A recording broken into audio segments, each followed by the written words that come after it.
Next है हमारा question number 4।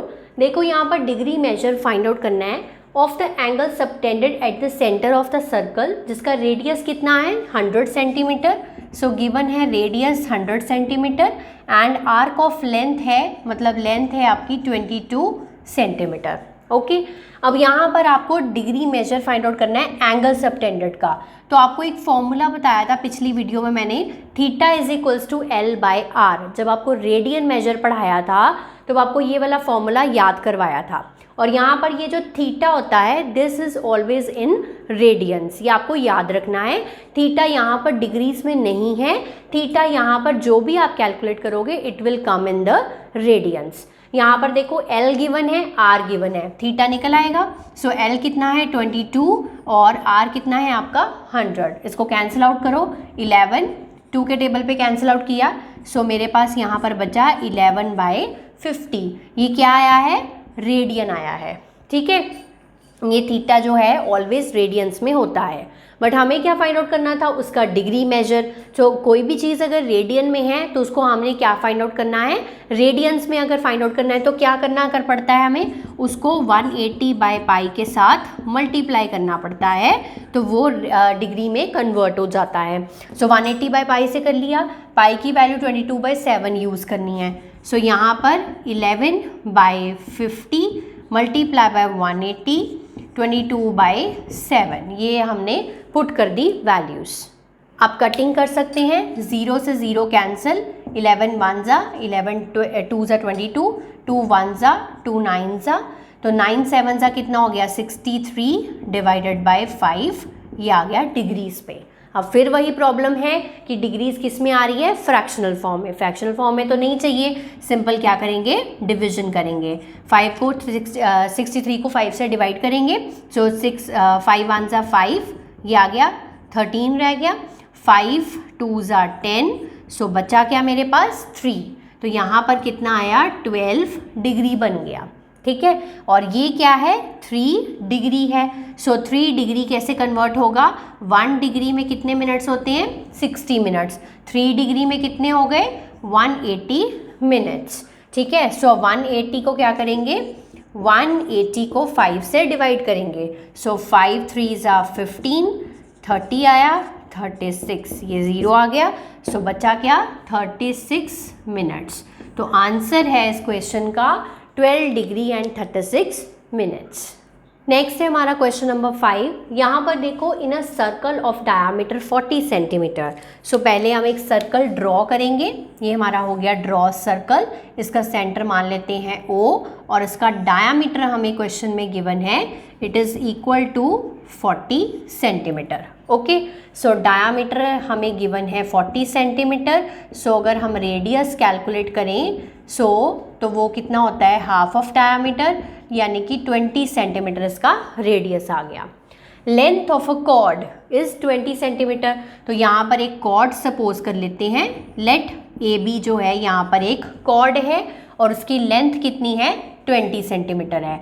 सो हम मान लेते हैं लेट हमारे पास कॉर्ड कोई ए बी है जिसकी लेंथ 20 सेंटीमीटर है। ओके, सो ये हमारे पास यहाँ पर आ गया, दिया हुआ है। नेक्स्ट है find the length of the minor arc of the chord. तो निकालना क्या है बेसिकली, अब ये कॉर्ड को अगर आप ध्यान से देखें तो इसके ऊपर वाला जो सर्कल है this is our major arc, और जो इसके नीचे वाला पोर्शन है this is our minor arc. तो मैं इसको आपको हाईलाइट करके बताती हूँ, ये मैंने ग्रीन कलर से इसको हाईलाइट किया है, ये है हमारी माइनर आर्क, और इसकी हमें क्या फाइंड आउट करनी है, लेंथ फाइंड आउट करनी है। ठीक है, तो अब सबसे पहले अगर मैं यहाँ पर, ये हमारा 20 हो गया है, अब यहाँ पर अगर ये C और D है हमारा डायामीटर, तो ये CO की लेंथ भी 20 है और ये DO की लेंथ भी कितनी है 20 है।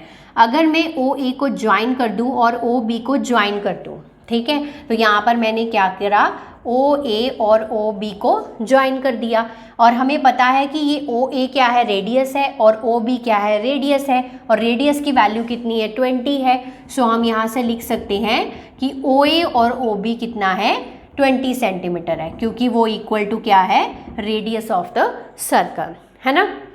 उसके बाद ये हो गया 20 सेंटीमीटर। अब यहाँ पर हमारे पास फॉर्मूला होता है theta is equals to L by R. तो हमें बेसिकली यहाँ पर लेंथ निकालनी है, ठीक है। रेडियस कितना है 20 है, वो तो हमें पता चल गया। प्रॉब्लम यहाँ पर यह है कि थीटा गिवन नहीं है, मतलब एंगल गिवन नहीं है। तो एंगल हम इस ट्रायंगल को देखकर निकालेंगे। अब इस ट्रायंगल को ध्यान से ऑब्जर्व करो, ओ ए बी ट्रायंगल को, इसकी तीनों साइड्स बराबर हैं, तो ये किस टाइप का ट्रायंगल है? इक्विलैटरल ट्रायंगल है। सो हम लिख सकते हैं यहाँ पर in triangle O A B, O A is equal to O B है, is equal to A B है, मतलब उसकी तीनों साइड्स क्या हैं? इक्वल हैं, 20 सेंटीमीटर के बराबर हैं। सो देयरफॉर हम कह सकते हैं कि ये जो ट्रायंगल है O A B is an equilateral triangle, ये एक इक्विलैटरल ट्रायंगल है। सो इक्विलैटरल ट्रायंगल में एंगल कितना होता है? 60 डिग्री का होता है। ये जो थीटा है ये क्या होते हैं? इसके 60 डिग्री के एंगल्स होते हैं, तीनों एंगल्स भी उसके बराबर होते हैं 60 डिग्री का। सो थीटा हमें यहाँ से मिल गया 60 डिग्री। अब थीटा तो हमें मिल गया, बट वो है किस में? डिग्रीज में। और ये फॉर्मूले में थीटा किस में होता है? रेडियंस में। तो कन्वर्ट कर लेते हैं इसको रेडियंस में। तो 60 डिग्री को हम रेडियंस में कन्वर्ट करेंगे, सो मल्टीप्लाई करेंगे पाई बाय 180 के साथ। तो 0 0 कैंसिल, 6 1 जा 6 3 जा, सो पाई बाय 3 रेडियन हो गया। ये आपका थीटा जो आ गया वो किस में आ गया? रेडियन में आ गया। अब आप यहाँ से आराम से पुट कर सकते हैं यहाँ पर इसकी value. So pi by 3 radian हमें यहाँ पुट कर दिया थीटा की वैल्यू, एल आ गया यहाँ पर और 20 आ गया आपका रेडियस। इसको इधर मल्टीप्लाई कर दो। सो हमारे पास लेंथ कितनी बनी है? 20 pi by 3 radian. So answer है इसका length of the minor arc of the chord is 20 pi by 3 radians. Next है हमारा क्वेश्चन नंबर 6 इस एक्सरसाइज का। अब यहाँ पर दो सर्कल्स के अंदर arcs of the same length subtend angle 60 degree and 75 degree at the centre, find the ratio of the radii. अब यहाँ पर हमारे पास पहली बात तो दो सर्कल्स हैं, ठीक है। तो दो सर्कल्स हम ड्रॉ कर लेते हैं। ये दो सर्कल्स मैंने ड्रॉ कर लिए, ये इनके सेंटर्स मान लेते हैं, ठीक है। ये इसके सेंटर्स हो गए। अब यहाँ पर जो भी आर्क्स हैं उनकी सेम लेंथ है, ठीक है। तो आर्क्स की यहाँ पर सेम लेंथ है दोनों सर्कल्स के अंदर, ठीक है। अब यहाँ पर उसने कहा बट वो एंगल्स अलग अलग सबटेंड कर रहे हैं 60 डिग्री और 75 डिग्री। सो यहाँ से हम पहले तो रेडियस बना लेते हैं दोनों सर्कल्स में और यहाँ पर कॉर्ड बना लेते हैं। लेट मान लिया ए बी कॉर्ड है, ओ इसका सेंटर ऑफ द सर्कल है और यहाँ पर भी सेम ऐसे ही करते हैं। यहाँ पर ओ डैश सर्कल मान लेते हैं और इसको हम मान लेते हैं सी डी कॉर्ड है और यहाँ पर एंगल सबटेंडेड है पहले सर्कल में 60 डिग्री और दूसरे सर्कल में 75 डिग्री, ठीक है। सो पहले केस में theta 1 is equal to 60 degree हो गया और थीटा 2 हो गया 75 डिग्री। पहले तो यहाँ से ये निकाल लिया। अब हमें निकालना क्या है? Find the ratio of the radii. अब मान लेते हैं कि फर्स्ट जो सर्कल है उसका रेडियस r1 है और इसका रेडियस r2 है। सो हमें फाइंड क्या करना है? इनका रेशियो फाइंड आउट करना है इसका रेडियस का, यानी कि r1 बाई r2 की वैल्यू फाइंड आउट करनी है, ये हमें फाइंड आउट करना है, ठीक है। अब यहाँ पर अगर ये रेडियस r1 है so this is also r1 और ये रेडियस r2 है तो दिस इज ऑल्सो r2। और एक चीज़ और गिवन थी, arcs of the same length, यानी कि दोनों का जो L है वो सेम है, यानी कि L1 L2 लेने की ज़रूरत नहीं है, L दोनों का सेम है, ठीक है। यहाँ से ये पता चल रहा है। उसके बाद हमारे पास फॉर्मूला क्या होता है? Theta is equals to L by R. इसमें वैल्यूज़ पुट करेंगे, ठीक है। अब पर प्रॉब्लम ये है कि थीटा फिर से किस में है? डिग्रीज में है और हमें किस में चाहिए होता है? रेडियंस में, क्योंकि ये वाला थीटा रेडियन की एक्सेप्ट करता है वैल्यूज़ को। सो थीटा 1 को हम कन्वर्ट करेंगे 60 डिग्री, डिग्री को रेडियन में कैसे करते हैं? पाई बाय 180 के साथ मल्टीप्लाई। तो यहाँ से मल्टीप्लाई करा सो ये आ गया पाई बाय 3 रेडियन। 0 0 कैंसिल, 6 1 जा 6 3 जा 18।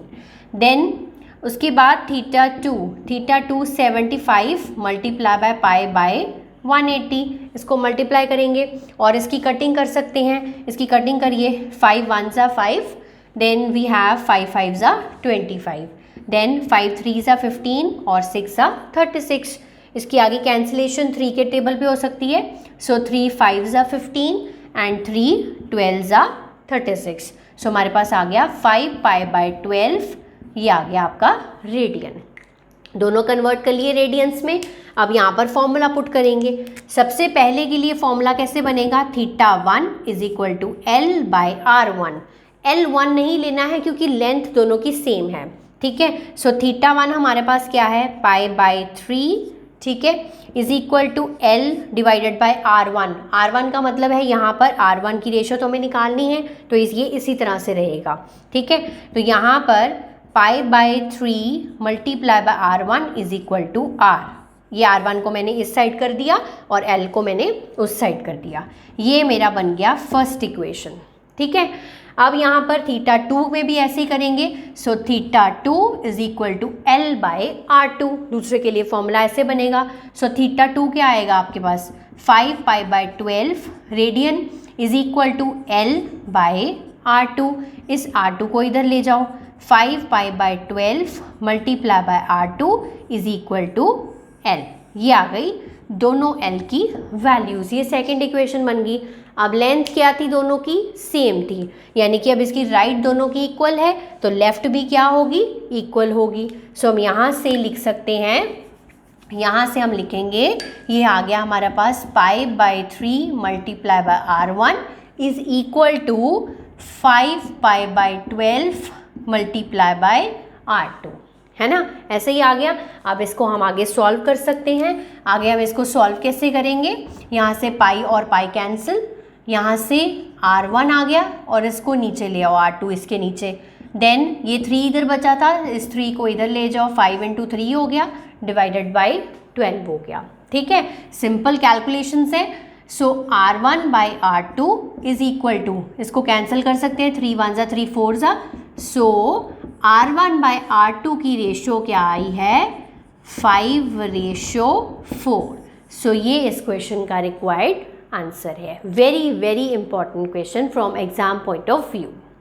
लास्ट क्वेश्चन है इस एक्सरसाइज का। यहाँ पर find angle in radian through which a pendulum swings if its length is 75 centimetre and tip describes an arc of length. तो सबसे पहले पेंडुलम होता क्या है, कैसे स्विंग करता है। सबसे पहले यहाँ पर इस तरह से ये पेंडुलम होता है, ठीक है। तो ये जाता है अपनी राइट साइड पे, कभी स्विंग करता है तो ये पोजीशन आ जाती है इसकी। अगर ये लेफ़्ट साइड को आता है तो हमारे पास ये वाली पोजीशन आ जाती है। तो इस तरह से बेसिकली ये स्विंग करता है पेंडुलम, ठीक है, इस तरह से मूव करता है। अब उसने कहा है if its length is 75 centimetre and the tip describes an arc of length. तो ये डिफरेंट लेंथ दे रखी हैं।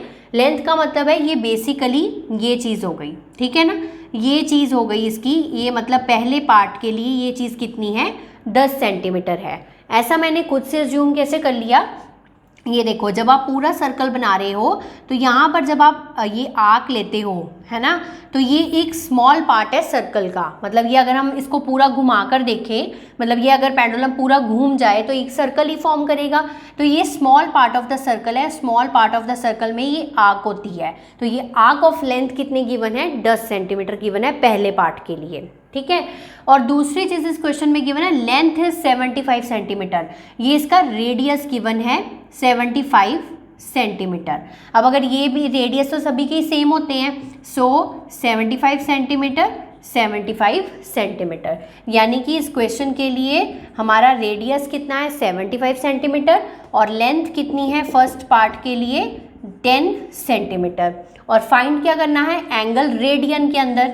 सो थीटा क्या होता है, L/R होता है, और यहाँ पर थीटा जो निकलेगा वो हमेशा रेडियंस में निकलता है। ये तो मैंने आपको पहले ही बताया है। तो ये क्वेश्चन बहुत ही सिंपल है, ठीक है। सो 10 आ जाएगा, लेंथ की वैल्यू 10 और इसकी वैल्यू 75 पुट कर दी। इसको कैंसिल आउट करो, 5 के टेबल में 5 2 ज़ा, 5 1 ज़ा 5, देन वी हैव 5 5 ज़ा 25।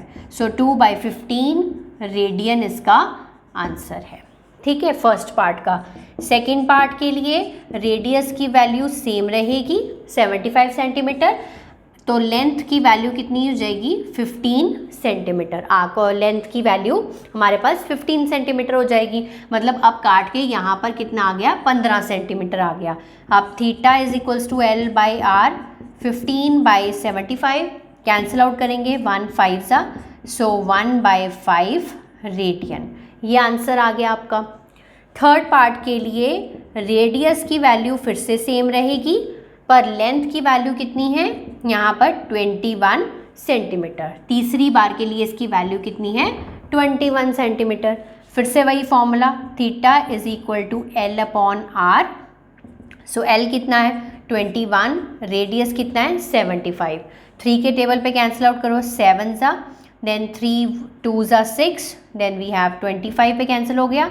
सो 7/25 radian is the required answer of this question.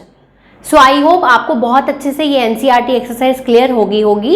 इसके जैसे और भी क्वेश्चंस आप रेफरेंस बुक से लेकर, एग्जाम्पल्स लेकर ट्राई कर सकते हैं। कोई भी डाउट आए तो कमेंट सेक्शन में कमेंट करिए, मैं उसका आंसर आपको ज़रूर दूंगी। तब तक आप इसको प्रैक्टिस करिए, रिवाइज करिए। Have a nice day to all of you.